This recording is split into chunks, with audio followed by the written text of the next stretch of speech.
कभी सोचा है कि कुछ सीखें जिंदगी भर क्यों याद रहती हैं, जबकि कुछ किताब बंद करते ही गायब हो जाती है। आज हम सीखने की नींव में उतर रहे हैं। लैंग्वेज फ्लुएंसी से लेकर प्रोफेशनल मास्टरी तक सब कुछ अनलॉक करने की कुंजी। अगर आप क्यूरियस हैं कि आपका दिमाग कैसे एडजस्ट और ग्रो करता है, तो बने रहिए। सीखने के विज्ञान पर हमारी सीरीज में आपका फिर से स्वागत है।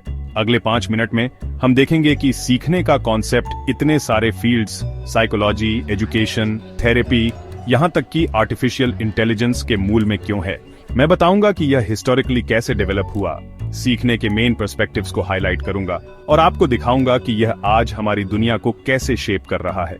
इससे पहले कि हम शुरू करें, अगर आप यहां नए हैं तो 1 सेकंड निकालकर सब्सक्राइब कर लीजिए और मुझे कमेंट्स में बताइए आपने अब तक की सबसे चैलेंजिंग चीज क्या सीखी है।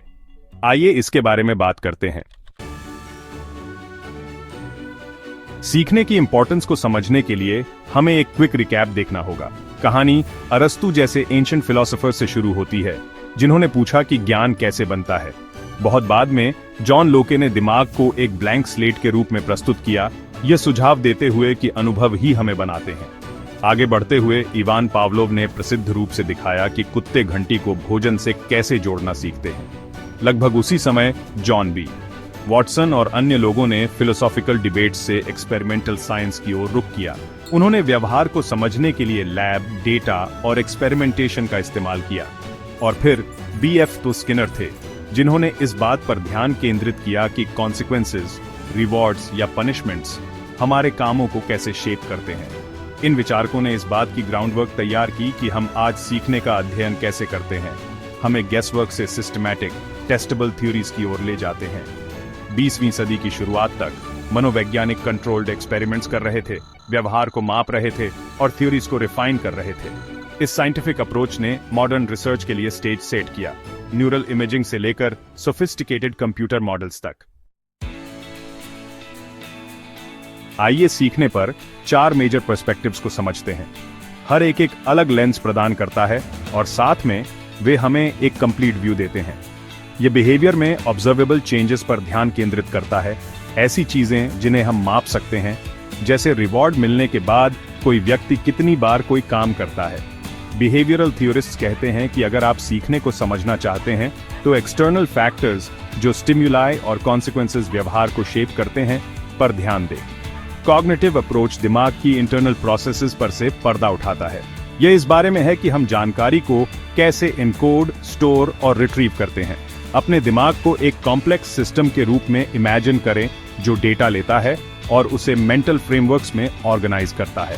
यही कारण है कि हम मेमोरी, अटेंशन और प्रॉब्लम सॉल्विंग स्ट्रैटेजीज जैसे कॉन्सेप्ट्स की परवाह करते हैं। ब्रेन लेवल पर सीखना इस बारे में है कि जब हम कुछ नया एक्सपीरियंस करते हैं तो न्यूरॉन्स कैसे वायर टुगेदर होते हैं। यह वही क्लासिक कहावत है, जो सेल्स एक साथ फायर करते हैं वे एक साथ वायर होते हैं। यह पर्सपेक्टिव बहुत जरूरी है क्योंकि यह दिखाता है कि रिपीटेड एक्सपीरियंसेस कैसे हमारे दिमाग को लिटरली रीवायर कर सकते हैं, हैबिट्स बना सकते हैं या समय के साथ एक्सपर्टीज डेवलप कर सकते हैं। आखिर में हमारे पास सोशल और कंटेक्चुअल व्यू है, जो हमें याद दिलाता है कि सीखना आइसोलेशन में नहीं होता है।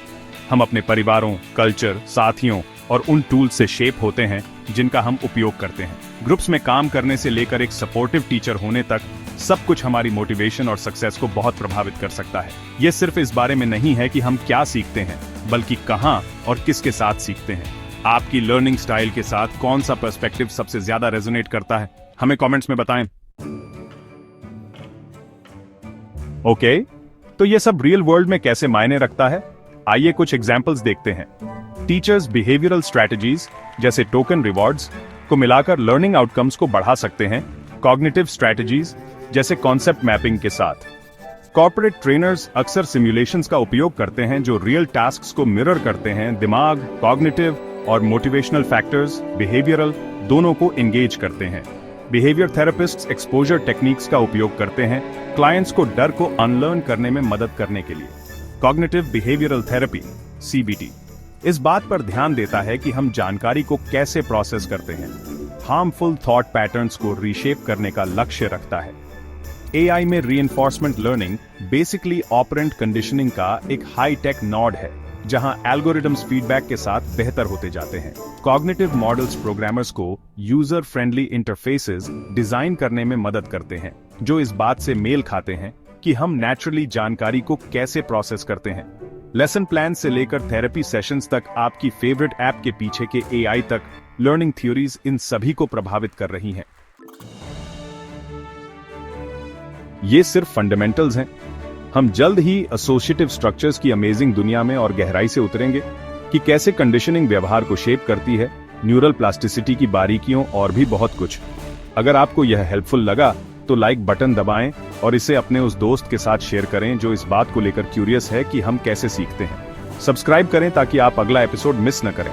देखने के लिए धन्यवाद और याद रखें, सीखना सिर्फ क्लासरूम के लिए नहीं है, यह एक लाइफ लॉन्ग एडवेंचर है जो हर दिन हमें शेप करता है। मैं आपको अगले वीडियो में मिलूंगा।